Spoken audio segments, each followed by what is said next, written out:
Pangborn worked closely with Giuseppe Belanca, modifying the plane for long-distance travel. Clyde Pangborn ordered the airplane special from the factory. They had some modifications done to it. One, they had a large fuel tank installed in the fuselage, and they asked for longer wings to give you a longer wingspan, a little more lift.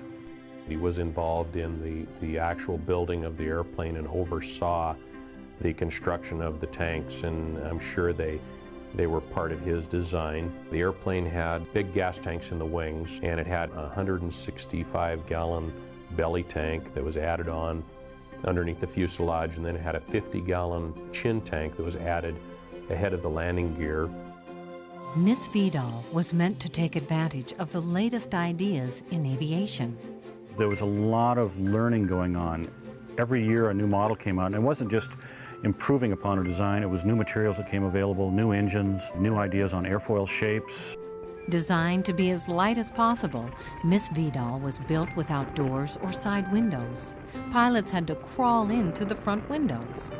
Behind the cockpit, a huge fuel tank filled the interior, leaving only a small area in the back for supplies. Progress was steady, but agonizingly slow. Sunday, June 21st, 1931, Hartford, Connecticut. Dear Mother, I came back here in March, as you know, and things have been progressing slowly, but things are shaping up and are about ready to go. When I arrived... Finally, Miss Vidal, fully loaded with fuel, was ready for a flight test at New York's Roosevelt Field. It's soggy weather at Roosevelt Field in New York as aviators Clyde Pangborn and Hugh Herndon test their heavily laden Blanca monoplane, the Miss Vidal. The runway, the shorter of the two at Roosevelt Field, is the same one on which French flyer René Franc's ship failed to gain takeoff speed, crashing over the embankment, killing 2 of his crew in the ensuing fire. Roosevelt Field had 2 runways. Both of them were grass runways, and it had been raining, it was soggy, and they tried to take off from the short upper runway. As the crowd held their collective breath, the overweight Miss Vidal struggled to get off the ground. Will the shorter runway be long enough? The short upper runway wasn't sufficient. They got the airplane up to speed. They couldn't stop. They couldn't do anything. And this airplane was equipped with 2 8-inch dump valves, which would empty the tank out fairly fast. And they pulled the dump valves to jettison the fuel as fast as they could. Gallons of fuel flooded the runway as Pangborn lightened the load to escape disaster. Limping up into the air, the Miss Vidal barely missed a hangar, gaining lift. And he was just able to limp it into the air and mush his way on down and land on the lower runway. Surely, Pangborn and Herndon will use the longer runway in their next attempt. The failed test flight wasn't the only setback. By late June 1931, with Miss Vidal still undergoing tests and ATW still working on overseas landing permits, Wiley Post and Harold Gatty trumped everyone. Wiley Post, Harold Gatty, and the world. It's June 24th, 1931, as speedy airship Winnie Mae leaves runway at Roosevelt Field, Long Island, in attempt to circle the globe. Day is ended and darkness is gathering into night over Long Island's Roosevelt Field as the Winnie Mae comes in. 8 days, 15 hours, 51 minutes, and 16,000 miles since takeoff time, Post and Gatty have circled the globe. It's new round-the-world record, 4 days better than the historic flights of the German Zeppelin. The Zeppelin's record had fallen. Post and Gatty now held the record to beat. A month later, Pangborn and Herndon were ready, and they chose the Northern Circle route around the world. How are you going to find your way across the water? Well, I'm going to use a sextant and chronometer and navigate my way to Moscow. Moscow? Yes. First stop. First stop. What route are you going to follow from Moscow? From Moscow, we're going to follow the Trans-Siberian Railway across Siberia into Vladivostok. From Vladivostok, we'll follow the southern coast of Siberia into Nome, Alaska. From Nome, we'll come down through Canada into Edmonton and on into Chicago, and from there on into New York. That's going to be some trip. How many gallons of gas will this ship hold? 800 gallons. 800 gallons. Well, good luck to you, boys. Thank you. Thank you.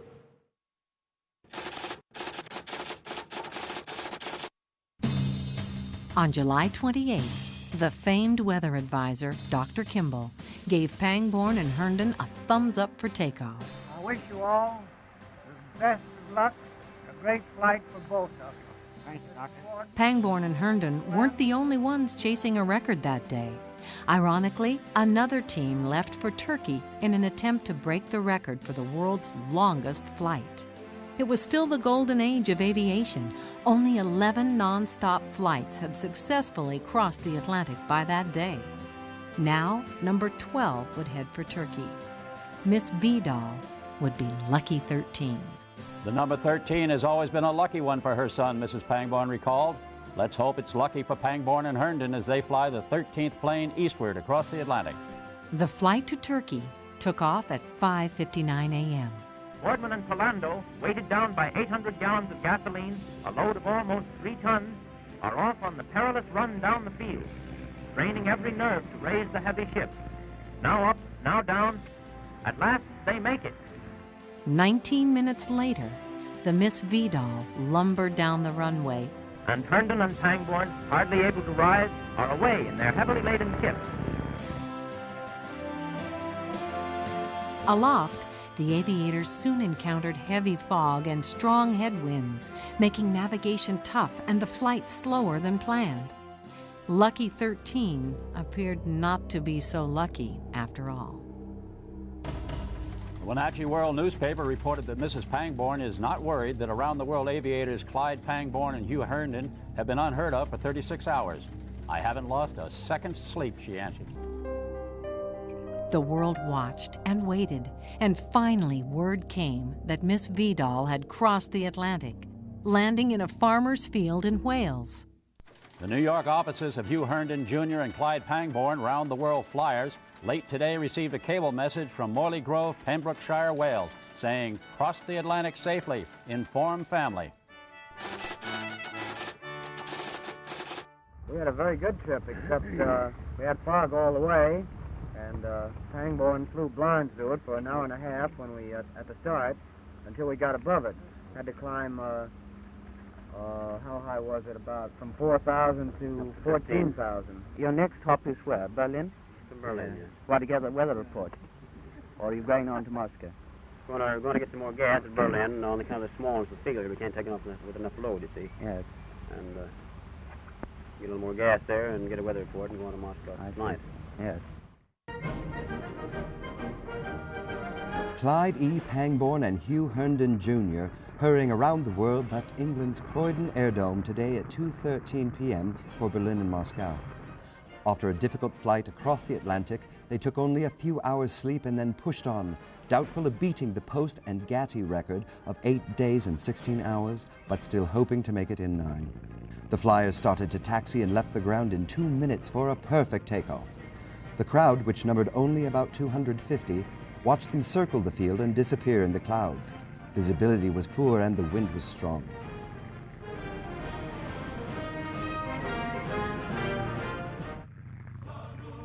By the time Miss Vidal reached Moscow, their position was difficult at best. Pangborn and Herndon were almost 10 full hours behind Post and Getty. 2 American world flyers hurrying across Siberia in a race for a new record were believed speeding over the desolate eastern stretches of North Asia today toward Khabarovsk.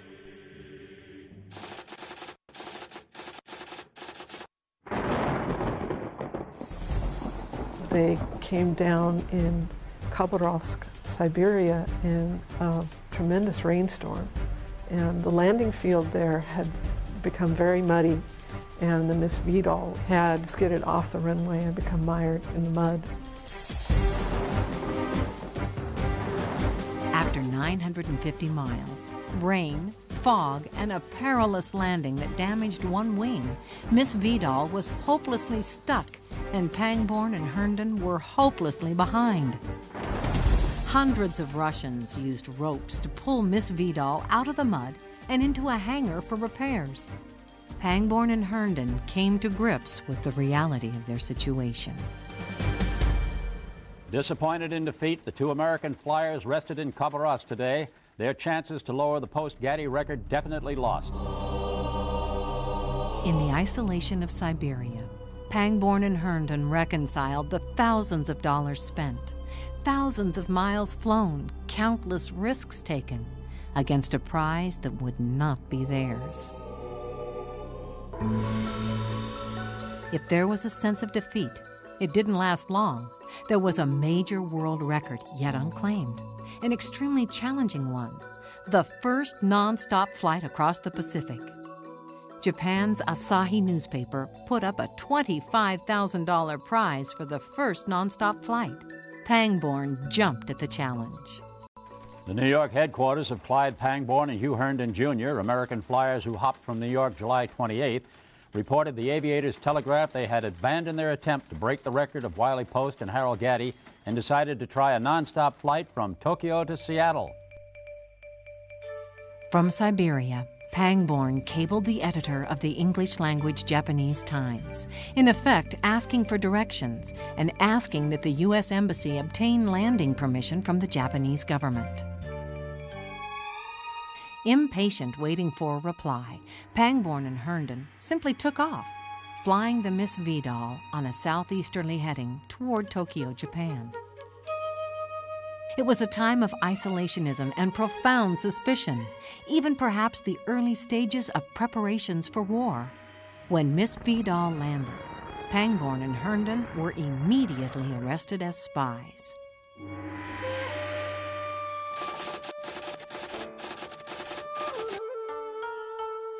It's August 1931, and round-the-world airplane Miss Vidal lands at Tokyo Airport with its two occupants under arrest by Japanese government. But Japanese girls bring flowers to Americans Clyde Pangborn and Hugh Herndon, for it doesn't matter to them that pilots flew forbidden air over secret Jap fortifications.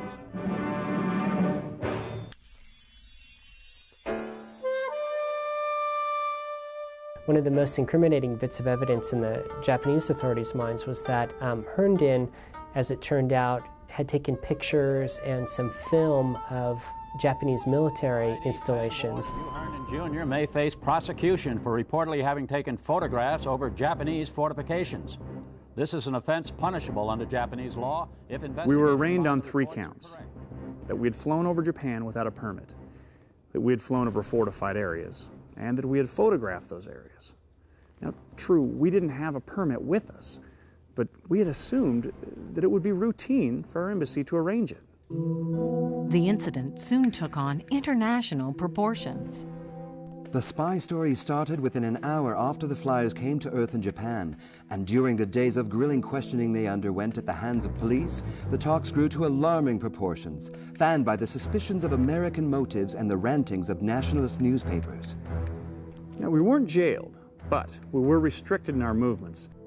We had to be escorted everywhere, and we were subjected to endless questioning, most of which was ridiculous. The film was confiscated. They were charged with espionage. They were jailed. It started to become an international incident. The U.S. State Department was involved. Clyde's brother Percy anxiously wrote the ATW Corporation, demanding to know why more was not being done to win their release. Dear Mr. Pangborn, the reason you haven't seen more in the papers is that the State Department asked us to help them by not arousing an anti-Japanese feeling here in the States. There is a very bad political situation in Japan at this time. It seems to me there's a tremendous dichotomy in Japan at this particular time.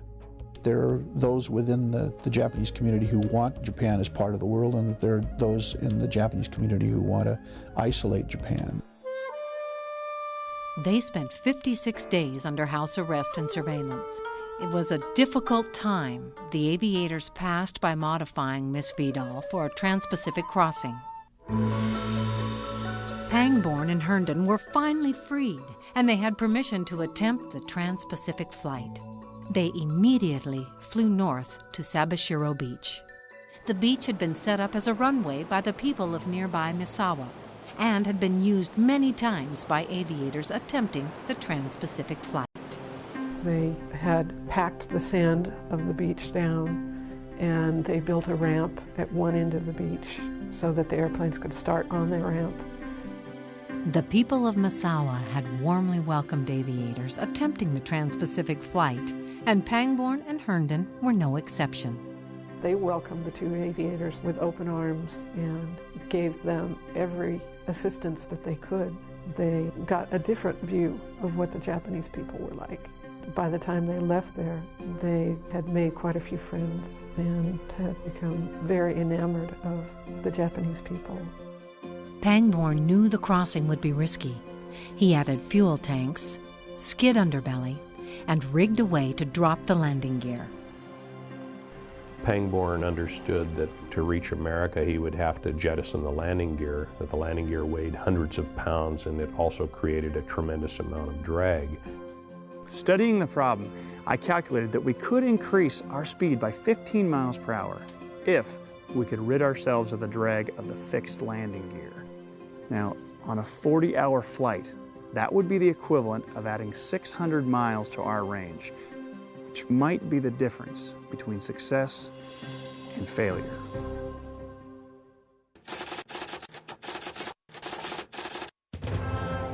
On the morning of October 2nd, 1931, the unlikely pair were good to go. Pang, dressed in Japanese coveralls, 2 pair of heavy wool socks, and no shoes. Herndon, ever the dapper playboy, wore heavy slacks, a flight jacket, and Oxfords. A very overweight Miss Vidal was rolled to the top of the ramp. They were well in excess of 9,000 pounds when they took off from Cibacero Beach. They were carrying 915 gallons of gasoline. It was one big flying gas tank. Hundreds lined Cibacero Beach to watch. The Pratt & Whitney engine roared to life, and Miss Vidal began lumbering down the 1.5-mile-long beach runway. It must have been a tremendous feat of luck to even get off the beach at Cibacero. We know that Pangborn and Herndon came within several hundred yards of hitting these logs at the end of the beach. They were over 100 miles an hour before they were actually able to get it off the ground, and then they were just in what's called ground effect, where you're floating along over the cushion of air that builds up underneath the wings.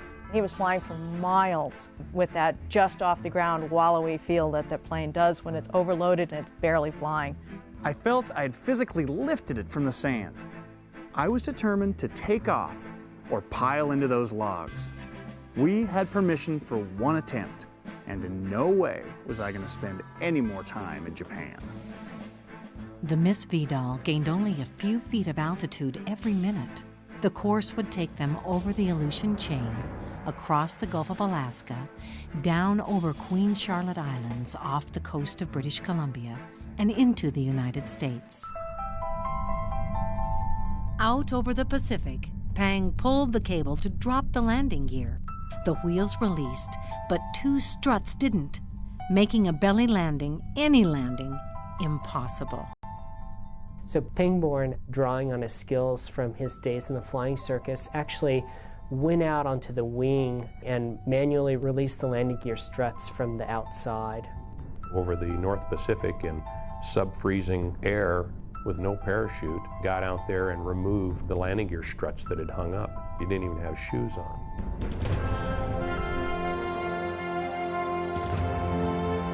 Climbing to over 14,000 feet to pick up the tailwinds, the Barnstormer and Playboy braced for the long flight. It was very uncomfortable, I'm sure. Very cold, no heater.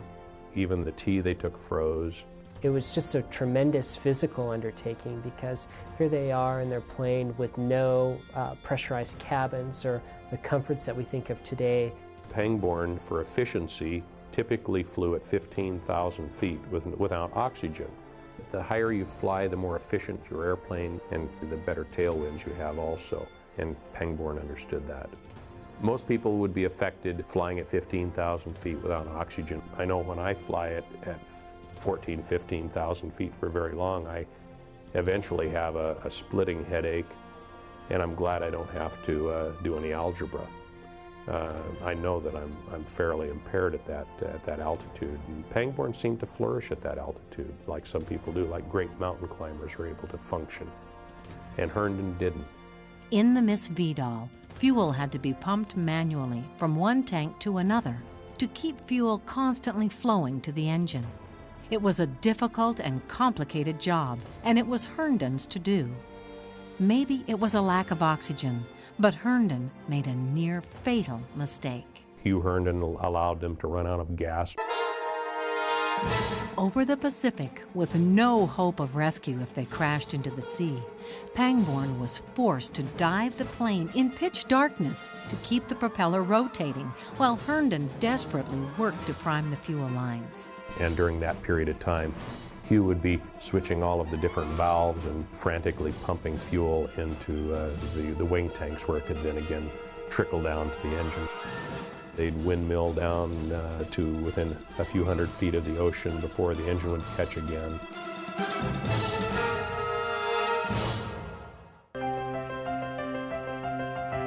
Maybe Lucky 13 was lucky after all, because they made it through the night.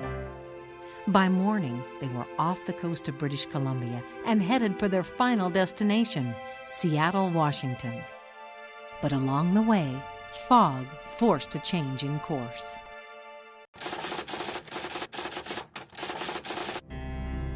This was a cold October morning when we heard that the plane was possibly going to land at Wenatchee. His mother lived here and his brother was a jeweler in town. They kept telling us that Seattle was trying to get him to land in Seattle. And then when I looked around and saw his mother, I knew he would not land in Seattle. We heard the plane and we saw it coming in, and I'll never forget my dad yelled to my mother, "Bernice," he said, "there's no wheels on it." I remember vividly the landing. He came in, there were no wheels on the plane, and the propeller was horizontal. Everybody was real quiet. I thought it was sure going to clear on over to it on his back. All of a sudden, everybody started running up here. On October 5th, 1931, after 41 hours in the air, Clyde Pangborn and Hugh Herndon were first to cross the Pacific non-stop. The man who covered it, Carl Cleveland, was one of our reporters, and he went up early in the morning and staked out the only telephone booth that was there. There he is on the ground and sliding along in a cloud of dust. He was on the telephone to our office, and our office was on the telephone to the Associated Press in San Francisco. He was the link to the rest of the world. Within an hour or so, a very, very rare occurrence took place in Wenatchee from the communication standpoint. The Wenatchee Daily World published an extra, and there were little boys all over town selling these extras, and the big headline was, "Pangborn and Herndon land." It really put Wenatchee on the map. First telegram opened by Herndon was from his mother in New York. He did not divulge the contents, but smiled happily as he read a few short words. They were taken down to the Cascadian Hotel down here, and they finally got a bath and something to eat. The Flyers went to bed at 10:30 a.m.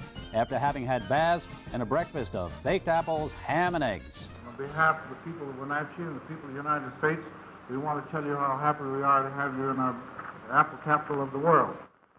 Mr. Herndon, how did you feel about flying over the ocean? Well, after leaving Sabashiro Beach, we flew for about 4 hours. We were fairly comfortable. We dropped our landing gear by that time, and from then on we started to climb. And it kept getting colder and colder, and we began feeling the cold too, and didn't really realize how cold it was until we went to get a drink of water from one of our canteens and found the water frozen in them. We knew then how cold it was. We had dropped the landing gear on the way across, of course, and we had to prepare for a bang when we landed. We had a few ropes tied in there to hang on to, one thing or another. Even with this preparation, we both got a couple of bumps. Mr. Herndon got his eye cut, and I broke the windshield to the back of my head. That's fortunately turning my head backwards, or probably had my nose broke. Thousands of people line the streets of Seattle today, cheering Aviator heroes Clyde Pangborn and Hugh Herndon, who had successfully crossed the Pacific Ocean non-stop, winning a $25,000 prize. To the cheers of well-wishers, the boys talked to the crowd. We wrote several notes back and forth to each other, to whether we'd land in Seattle or not. But finally decided that since it was about 3:30 in the morning, that if we did land, we'd wake everybody up. So we did.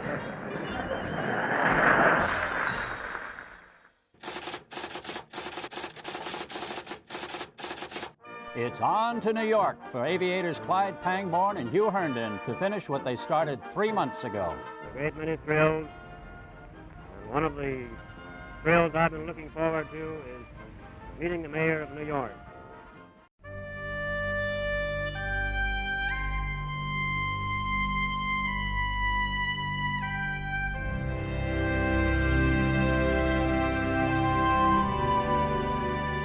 For a time, the accolades were as thick as confetti. But over time, perhaps because of the Depression or the outbreak of World War II, one of the greatest achievements in the history of aviation faded from view. Pang kept pushing the envelope, competing in air races from England to Australia. During the war, he helped organize and run the Ferry Command, and Pang personally made 170 Atlantic crossings to deliver planes to England. After the war, he became a test pilot. Herndon, more playboy than pilot, disappeared from public view. Today, there is at least one enduring legacy of the achievement: strong ties between Massawa and Wenatchee, and now East Wenatchee. The sister city relationship with Massawa has been wonderful. Since 1981, we've been celebrating this and enjoying this interchange. Massawa has always sent a delegation to our Apple Blossom Festival to represent their community, and we send a delegation to Massawa. Cultural exchange, I mean, what a great experience for our kids. Educationally, they send us master teachers. We set up pen pal exchanges. If nothing else, it teaches them the story of Pangborn. A large sculpture rests on Sabashiro Beach where the Pangborn flight took off. And somehow the memory of that flight has lived on in the collective consciousness of all of these people in Massawa. That flight captures their imagination. Pangborn's life has inspired a group of Wenatchee aviators, the Spirit of Wenatchee, to build a replica of the Miss Vidal, and they plan to duplicate the 1931 around-the-world flight. All of us on the committee are pilots. It is so much fun to fly, and it is such a grand opportunity to participate with a group to do something historic, and the excitement that that will generate for small airplanes, general aviation, it's irresistible. It's a wonderful thing for us. America has always needed its heroes, and I guess these are Wenatchee's heroes. It's hoped the trip will rekindle excitement over the first trans-Pacific flight and give Pangborn at least a measure of the stature afforded other great aviators.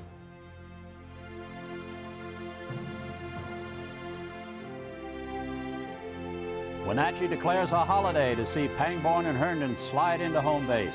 Everybody dropped everything and made a beeline to the airport. This was a tremendous accomplishment. They were the Mercury astronauts of their day. Clyde Pangborn had 28,000 hours of flying and had never lost an airplane or harmed a passenger. He had skills that were way out there at the edge of what people could do. He was very proud of what he did. We throw this word around, hero, but I think he probably qualifies. He was a true American hero.